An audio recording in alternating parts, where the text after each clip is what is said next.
memory verse comes to us from the Gospel of John, chapter 13, verses 34 through 35.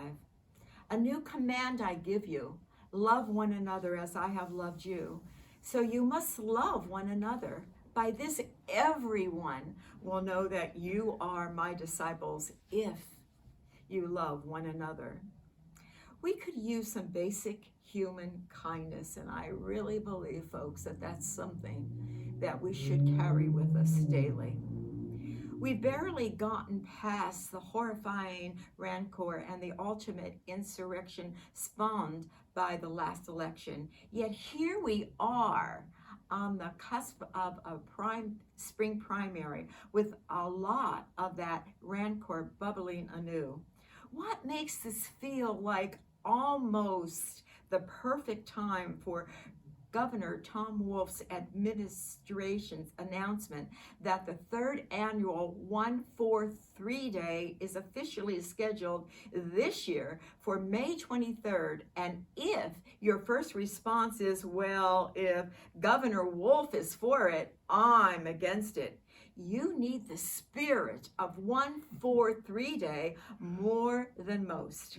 143 was Fred Rogers' special code for I love you. And if you're thinking, if Fred Rogers is involved, I'm against it, you desperately need a little of it in your life. It's a simple code. The number of the letters in each word of I love you. Technically, 143 Day in this case is the 143rd day of the year, which will be Sunday, May 23rd. Also, technically, the state had deemed it a 3-day weekend of kindness running May 21st through May 23rd in the words of a recent media release. Pennsylvania introduced 143 Day in 2019 to create a statewide kindness movement and to honor Fred Rogers by encouraging Pennsylvanians to show their neighbors a little extra friendship and love, inspired by the life lessons of Pittsburgh native Mr. Rogers. 143 Day challenges all to do a good deed for a neighbor, someone in the community. Sounds a little touchy-feely? Freely? Maybe a new agery, maybe warm and fuzzy. Not this time, not this place. We've been through the first pandemic in 100 years. We've seen a year of race protests and riots and looting. We've had reoccurring and stark reminders of how imperfect our justice system is and how easily lives are snuffed by people on either side of the law. We endure an election cycle so in scenery at times it became more about hate than politics, and we saw a mob assault the United States Capitol building with intent to destroy more than 2 centuries of democracy, threatening to kill senators, representatives, and even the vice president if the election was not usurped, and actually leading to the deaths of 5 people.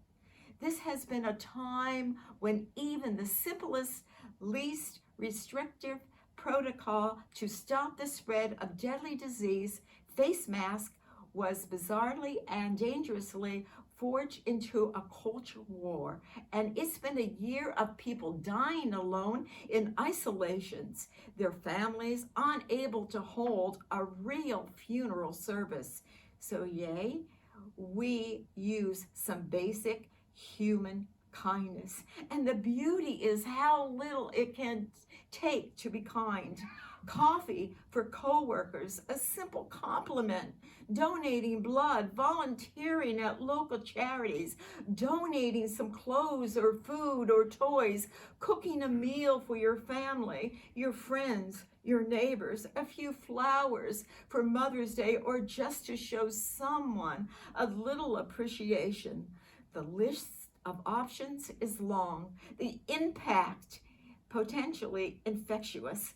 The value of even a small but sincere act of kindness can be exponential.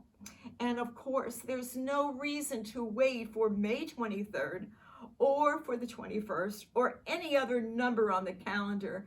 Kindness has neither due date nor expiration date. Most importantly, in an age when partnership, threatens to tear us apart, little acts of kindness hold us together. That's because kindness isn't a question of finding common ground. It is common ground.